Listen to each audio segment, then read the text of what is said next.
দর্শক, আমন্ত্রণ যমুনার বিশেষ আয়োজন ডক্টরস অন কল অনুষ্ঠানে। আপনাদের স্বাস্থ্য বিষয়ক নানা প্রশ্ন আর সেসবের তাৎক্ষণিক সমাধান নিয়ে আমাদের এই আয়োজন। থাকছেন দেশ বরেণ্য আর আধুনিক চিকিৎসা বিজ্ঞানে দক্ষ চিকিৎসকরা। এই পর্যায়ে আজ আমাদের আলোচনার বিষয় শিশুর অ্যালার্জি ও অ্যাজমা। আমাদের সঙ্গে অতিথি হিসেবে আছেন ডাক্তার মোহাম্মদ কামরুজ্জামান, সহযোগী অধ্যাপক, পালমোনোলজি বিভাগ, বাংলাদেশ শিশু হাসপাতাল ও ইনস্টিটিউট। অনুষ্ঠানে পরামর্শ পেতে ফোন করুন 02982405 এই নম্বরে। পুরো অনুষ্ঠান জুড়ে সাথে আছে আমি ডাক্তার আবু সাইদ শিমুল। দর্শক, আগামীকালে সারা বিশ্ব জুড়েই পালিত হবে ওয়ার্ল্ড অ্যাজমা ডে।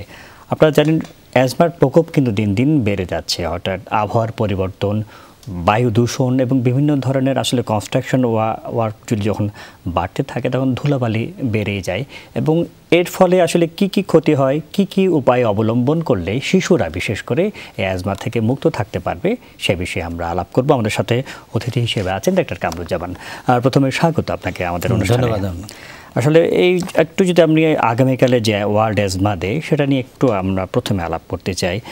আগামীকাল যে ওয়ার্ল্ড অ্যাজমা ডে পালিত হচ্ছে, এই বছরের ওয়ার্ল্ড অ্যাজমা ডের প্রতিপাদ্য বিষয় কি? ধন্যবাদ। প্রতি বছরের নয়, আগামীকাল বা ওয়ার্ল্ড অ্যাজমা ডে পালিত হবে। ওয়ার্ল্ড অ্যাজমা ডে পালিত হয় যে জিনা মানে ইনিশিয়েটিভ, যে গ্লোবাল ইনিশিয়েটিভ অ্যাসোসিয়েশন একটা প্রতি বছর অ্যাজমা অ্যাওয়ারনেস বাড়ানোর জন্য, পাবলিকের ভিতরে অ্যাওয়ারনেস বাড়ানোর জন্য একটা ডেকে পালন করে। তাই প্রতি বছর মে মাসের ফার্স্ট উইকের মঙ্গলবারে সাধারণত পালন করা হয়। তা আগামীকাল এই ডেটা পালিত হবে বিশ্ব। এবারের প্রতিপাদ্য বিষয় হলো অ্যাজমার চিকিৎসার তথ্যই অ্যাজমা চিকিৎসার মূল চাবিকাঠি। এটাই নিয়ে আগামীকাল সবার কাছে সঠিক তথ্যটা প্রচার করাই। এবার একটু যদি আমাদের বলতেন যে সারা বিশ্ব জুড়ে আসলে অ্যাজমার প্রকোপটা কেমন বা বাংলাদেশে কেমন, এমন কোনো পরিসংখ্যান আছে কিনা? ধন্যবাদ। বাংলাদেশে আসলে 2012 সালে যে একটা অ্যাজমার নেপস থেকে একটা প্রিভ্যালেন্স স্টাডি হয়েছিল, সেটা থেকে যে অ্যাজমার প্রিভ্যালেন্সের স্টাডি যেখানে দেখানো হয়েছে যে বাংলাদেশে প্রায় 9%-এর বেশি টোটাল পপুলেশনের তারা অ্যাজমাতে ভুগছে। এর ক্ষেত্রে বাচ্চাদের সাধারণত 7.4% লোকে অ্যাজমাতে। যদি বলা হয় যে আমাদের টোটাল পপুলেশনের 30 মিলিয়ন অর্থাৎ 3 কোটি লোক অ্যাজমাতে ভুগছে এবং তার ভিতরে 7.4% সাধারণত বাচ্চারা, যারা 7 থেকে 15 বছরের ভিতরে, এরাই সাধারণত অ্যাজমাতে ভুগছে। খুবই সুন্দর বলেছেন। আমি ঠিক সেটা হলে খুবই উদ্বেগের বিষয় আমি বলবো যে 3 কোটি মানুষ যদি অ্যাজমায় ভুগে থাকেন। একটু যদি আমরা জানতে চাচ্ছি দর্শকরা যাদের অ্যাজমা আসলে জিনিসটা কি এবং কেন হয়? অ্যাজমা এক ধরনের ইনফ্ল্যামেটরি ডিজিজ, যেটা হলো যে আমাদের যে শ্বাস প্রশ্বাসের যে নালী আছে, অর্থাৎ আমরা যার মাধ্যমে শ্বাস প্রশ্বাস নিই, এই শ্বাস প্রশ্বাসের ভিতরে যে একটা অ্যালার্জিক সাবস্টেন্স গিয়ে এর যে নর্মাল যে শ্বাস প্রশ্বাসের নালী এটিকে সরু করে দেয়। এর ভিতরে এক ধরনের ইনফ্ল্যামেশন হয়, অর্থাৎ প্রদাহ, যেটা আমরা বাংলায় যদি ভালোভাবে বোঝাতে চাই, এক ধরনের প্রদাহ ইনফ্ল্যামেশন হয়, হয়ে এটার ভিতরে পানি জমে গিয়ে আস্তে আস্তে এটা সরু হয়ে যায়। তা নর্মাল লোকে যার অ্যালার্জিক প্রবলেম নাই, অর্থাৎ অ্যাজমাটিক প্রবলেম নাই, সে নর্মাল শ্বাস প্রশ্বাস বা বায়ুমণ্ডল থেকে নর্মাল শ্বাস প্রশ্বাস নিতে পারছে। কিন্তু যার অ্যাজমাটিক প্রবলেম আছে, সে তার শ্বাস প্রশ্বাস সরু হওয়ার জন্য সাধারণত শ্বাস প্রশ্বাস নিতে কষ্ট হয়। তখন তার যে অ্যাজমাটিক যে সিমটমগুলো তার ভিতর পরিলক্ষিত হবে, যে তার শ্বাস নিতে গিয়ে বুকের ভিতর শো শব্দ করবে, শ্বাস নিতে কষ্ট হবে, তারপরে রাত্রিবেলায় তার শ্বাসকষ্টগুলো হবে, অর্থাৎ ঘুমিয়ে আছে, ঘুমের ভিতরে তার শ্বাসকষ্ট আছে, অর্থাৎ আর্লি মর্নিং সিমটম, যেটা আমরা কি বলি, সকালের শুরুতেই তার সাধারণত কাশি দিয়ে শ্বাসকষ্টটা শুরু হয়। এই সিমটমগুলো নিয়ে তার এছাড়া সাধারণত চেস্ট টাইটনেস, যেটাকে আমরা বলি বুকের ভিতরে তার শ্বাস প্রশ্বাসের কষ্টজনিত কারণে সংকুচিত হয়ে আসছে, এইটার সিমটমগুলো সাধারণত নিয়ে সে প্রেজেন্ট করে।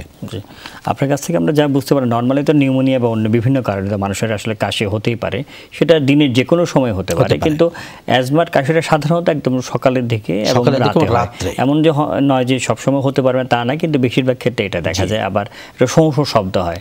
নর্মালি অনেক ক্ষেত্রে আমরা দেখি যে নিউমোনিয়া বা অন্য কাশিগুলিতে শোঁ তেমন শব্দ হয় না, আর খুব বেশি এখানে জ্বরও থাকে না আসলে, না?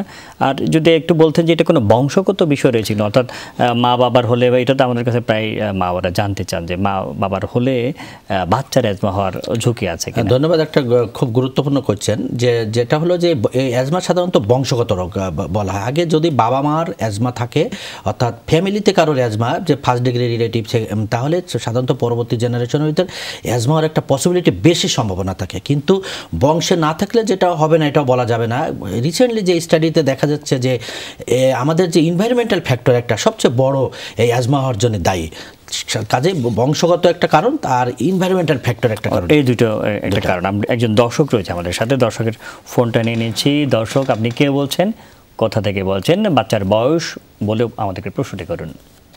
আসসালামু আলাইকুম। ওয়ালাইকুম আসসালাম। বিষয় হচ্ছে আমার বাচ্চার বয়স হচ্ছে 5 বছর। জি। তো ওর সমস্যা হচ্ছে ওর চোখে হচ্ছে আপনার প্রচুর পরিমাণে চুলকায় এবং চোখ লাল হয়ে থাকে, এবং কি আমরা যখন মোটরসাইকেলের সামনে নিজস্ব চশমা রাখি, বাট তারপরও তার চোখ লাল হয়ে যায়, মানে চুলকায়, এবং তার হাতে হচ্ছে আপনার ঘামাচির মতো, মানে আঙ্গুলের ওপরে ঘামাচির মতো আপনার ছোট ছোট হয়ে থাকে, এবং কি পায়েও থাকে, এগুলো চুলকায়। আর অ্যালার্জির বিষয়টা হচ্ছে আমার আম্মারও আছে, আম্মার কাছ থেকে আমারও আছে, আমারও ঘামাচির মতো পুরো শরীরে থাকে। বাট অনেক ডাক্তার দেখিয়েছি এবং ভালো ভালো ডাক্তারও দেখা হয়েছে, ঢাকাতেও দেখিয়েছি। জি জি, আমি একটু যদি জানতে চাচ্ছি, এটা কি একেবারে ছোটবেলা থেকে ওর? আমারটা ছোটবেলা থেকে না, আমারটা দেখা যাচ্ছে না, আমরা একটু বাচ্চার বিষয়ে কথা বলতে চাইছি, তো বাচ্চারটাকে ছোটবেলা থেকে কিনা? না না, বাচ্চার চোখের ব্যাপারটা ছোটবেলা থেকে। জি। ও কি একটু মোবাইল টিভি এগুলি কি একটু বেশি দেখে? হ্যাঁ, মোবাইল মাঝে মধ্যে একটু দেখে, মানে আমরাও দূরে রাখার চেষ্টা করি। আচ্ছা, আপনি কি খেয়াল করেছেন কিনা কোনো খাবার খেলে কেমন হয় নাকি, ইলিশ মাছ, চিংড়ি মাছ বা এই ধরনের অ্যালার্জি জাতীয় খাবারগুলি খেলে? এইসব খাবার খেলে তেমন কোনো সমস্যা হয় না, কিন্তু মেইন সমস্যাটা হচ্ছে কোনো বাতাস লাগলে বা এরকম কিছু হলে। কোনো ঋতুরিয়া রয়েছে কি, গরমকালে এটা হয় বা শীতকালে হয় না এমন কিছু? না, এরকম কিছু না, সব সময়। আর সাথে কি ওর কাশি বা অন্য কিছু কি হয়? শুধু এটাই হয় না? না না, এরকম কিছু হয় না। জি, আপনার যদি কিছু জানার আছে কিনা। ধন্যবাদ। আচ্ছা, এই যে সে কি যখন বাইরে যায় তখন কি তার চোখের যেটা বললেন চোখের লালের পরিমাণ বেশি হচ্ছে, অথবা সে বাইরে যাওয়ার পরে লাল যখন হচ্ছে তার চোখে কোনো পিচুটি আসে কিনা, যেটাকে ময়লা বলা হয়? হ্যাঁ হ্যাঁ হ্যাঁ, পিচটিটা আপনার আমি বলি যে একটা চামড়ার মতো একটা পেস্টি, মানে মোটামুটি আমরা কোথাও ওনার প্রশ্নটা বুঝতে পেরেছি আমরা। যেটা খুব, যেমন বিরতির আগে একজন প্রশ্ন করেছিল চাঁপাইনবাবগঞ্জ থেকে জোবাই সাহেব, আর বাচ্চার বয়স 5 বছর, প্রায় সময় দেখা যাচ্ছে বাচ্চারা চোখ লাল হয়ে যায়, অ্যালার্জি হয়, চুলকানি হয়, একটু ময়লাও জমে এবং হাতে লাল লাল হয়ে যায়। আপনি যদি ওনাকে একটু সাহায্য করেন। ধন্যবাদ।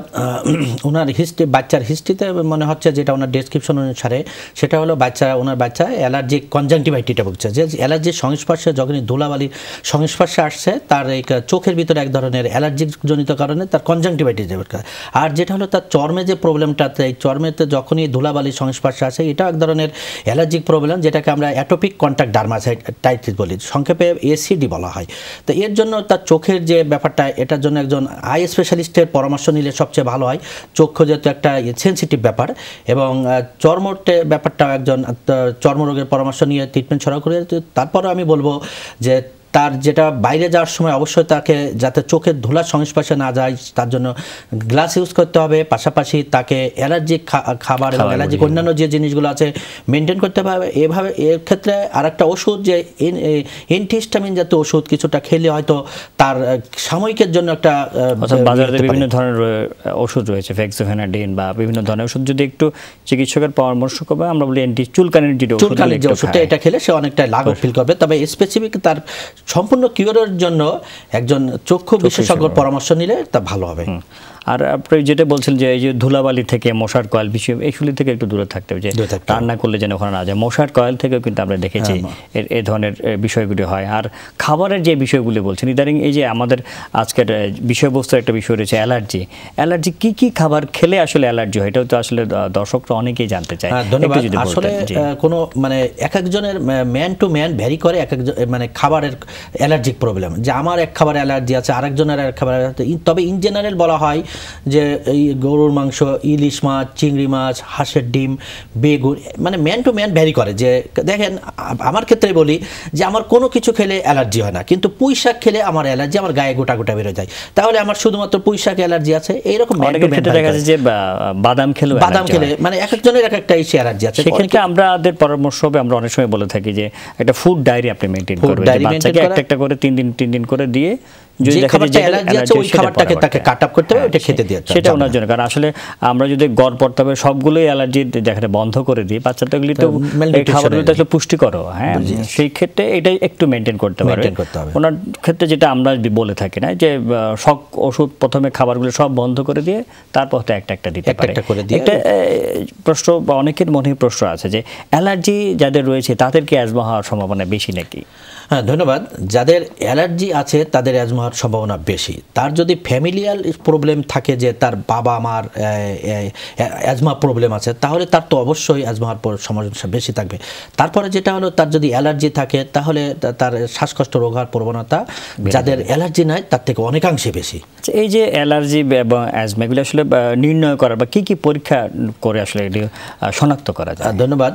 আমরা যদি বিশেষ করে অ্যালার্জির ক্ষেত্রে সাধারণত বলা হয় যে আমরা যদি তার রক্তের একটা পরীক্ষা করি, যে নর্মাল একটা সিবিসি করলে এখানে ইওসিনোফিলিক কাউন্টটা সাধারণত বেশি পাওয়া যায়। এছাড়া যদি আরও স্পেসিফিক পরীক্ষা করা আইজিই লেভেলটা দেখলে, আমরা রক্তের একটা স্পেসিফিক পরীক্ষা আছে আইজিই লেভেল, এটা করলে সাধারণত তার অ্যালার্জির লেভেলটা রক্তে কী পরিমাণ আছে এটা বোঝা যায়। তারপরে আরেকটা পরীক্ষা skin prick test, allergic skin prick test বলা হয়, যে কোন কোন খাবারে কোন কোন দোলা কোন কোন বস্তুতে তার অ্যালার্জি আছে, এইটা সাধারণত একটা নির্ণয় করা হয় যে অ্যালার্জিক স্কিন পিক টেস্ট বলে। এটা সাধারণত আমাদের অনেক জায়গায় এটা সরকারি, আমি জানতে চাচ্ছি এটা কোথায় কোথায় হয়? এটা প্রাইভেটলি হয়তো গভর্নমেন্টের অনেক জায়গায় এটা হয় না, কিন্তু প্রাইভেটলি অনেক জায়গায় হয়, যেমন বিভিন্ন জায়গায় প্রাইভেটলি যারা আমাদের কর্পোরেট হসপিটালগুলো আছে। আমরা যেহেতু কোথায় কোন কোন জায়গায় কি টেস্ট হয় সেটা খুবই গুরুত্বপূর্ণ বিষয়, কিন্তু ইতিমধ্যে একজন দর্শক রয়েছে আমাদের সাথে, দর্শকের প্রশ্নটি একটু নিয়ে নিতে চাই। দর্শক, আপনি কে বলছেন, কোথা থেকে বলছেন, বাচ্চার বয়স বলে প্রশ্নটি করুন। ঢাকা গুলিস্তান থেকে। আমার বাচ্চার বয়স হলো 3.5 বছর। জি, শুনতে পাচ্ছি। অ্যালার্জি এত পরিমাণে বেশি, মানে ব্লাড টেস্টে দেখা গেল 889। জি।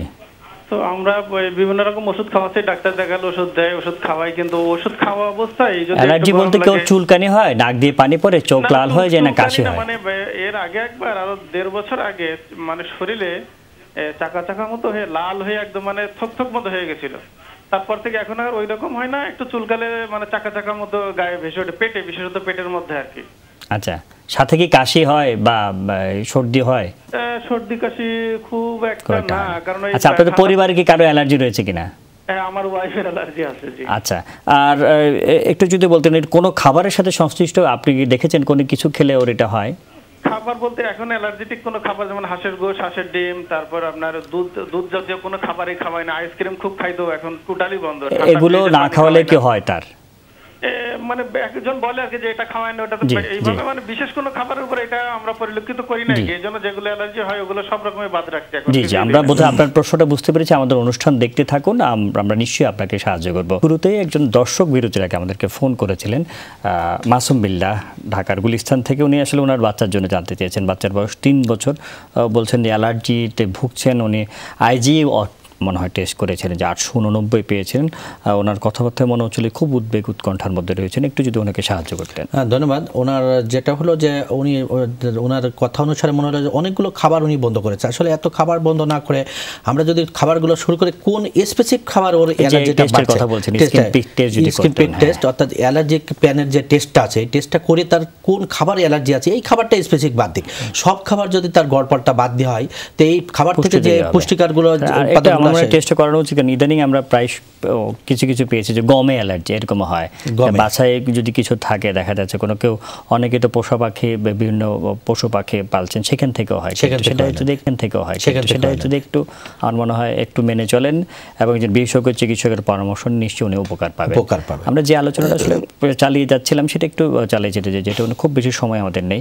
ইনভেস্টিগেশনের কথা আপনি বলছেন, স্কিন পিক, আর কি কি আসলে পরীক্ষা নিরীক্ষা করা হয়? এছাড়া যদি আমরা বিশেষ করে অ্যাজমার ক্ষেত্রে যদি পরীক্ষা করা হয় তাহলে অ্যাজমার ক্ষেত্রে আমরা সাধারণত স্পাইরোমেট্রি টেস্টটা করা হয়। স্পাইরোমেট্রি যেটা হলো সাধারণত 6 বছরের উপরে বাচ্চাগুলো সাধারণত এটা করতে পারে। তাছাড়া একটা ফেনো টেস্ট যে একটা স্পেসিফিক পরীক্ষা আছে ফেনো টেস্ট। এই ফেনো টেস্ট করলে যে তার অ্যাজমায় যে রোগীগুলো ভুগছে তার মানে যে ওষুধ পাচ্ছে ওষুধের কার্যকারিতা কী রকম হচ্ছে এটা সাধারণত বোঝার জন্য। ফেনো টেস্ট আসলে কোথায় হয়? এই ফেনো টেস্ট যেমন বাংলাদেশ শিশু হসপিটালে এটা পরীক্ষাটা হয়।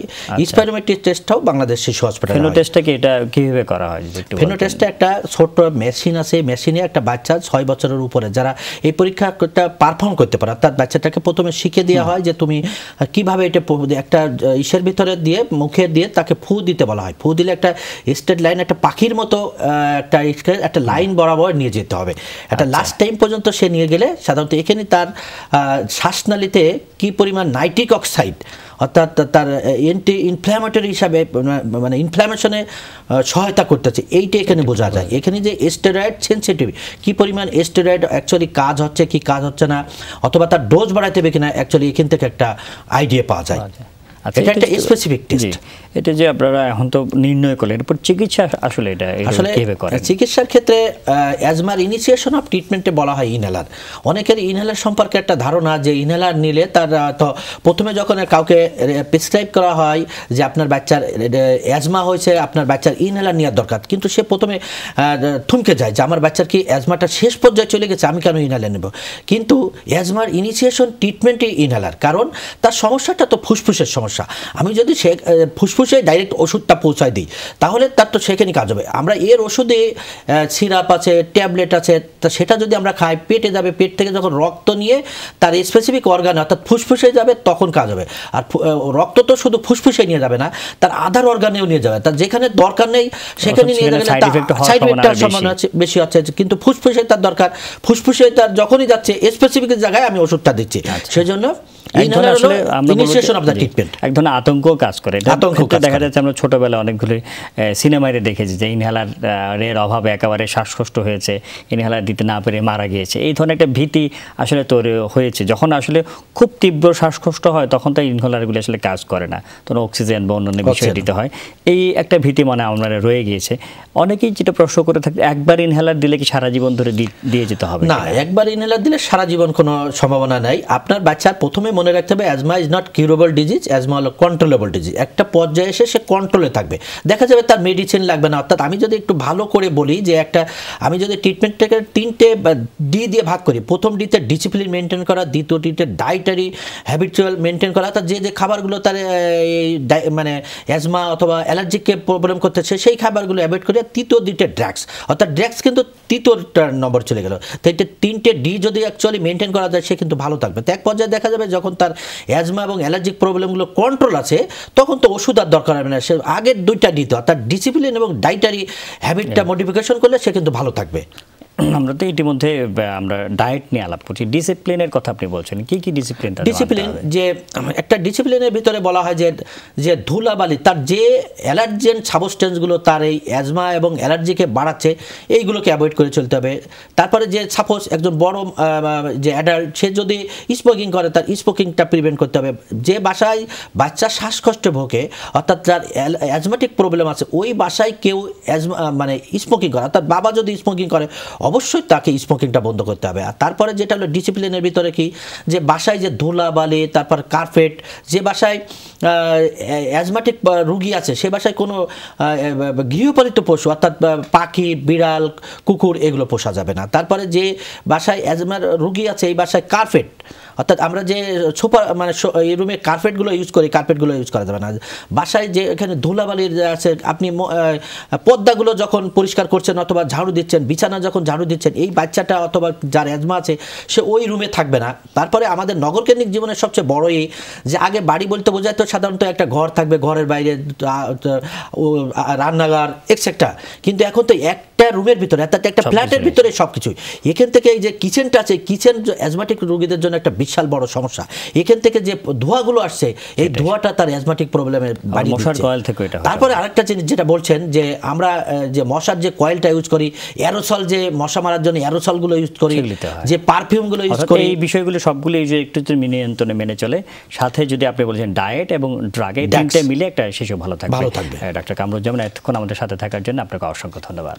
হ্যাঁ, আপনাকে ধন্যবাদ। শুধু দর্শক যেমনটি শুনছিলেন অ্যাজমা একেবারে একদম কিউরেবল কোনো ডিজিজ নয়, কিন্তু যদি আমরা নিয়ম মেনে চলি সেটা কিন্তু নিয়ন্ত্রণে করা সম্ভব এবং নিয়ন্ত্রণে রাখলে একটা শিশু কিন্তু অন্য স্বাভাবিক অন্য বাচ্চাদের মতোই বেড়ে উঠতে পারবে। আমরা নিয়মগুলো মেনে চলি, আমাদের শিশুরা অ্যাজমা সহ সকল রোগ থেকে মুক্ত থাকুক এই কামনে আজকের মতো বিদায় নিচ্ছি। আল্লাহ হাফিজ।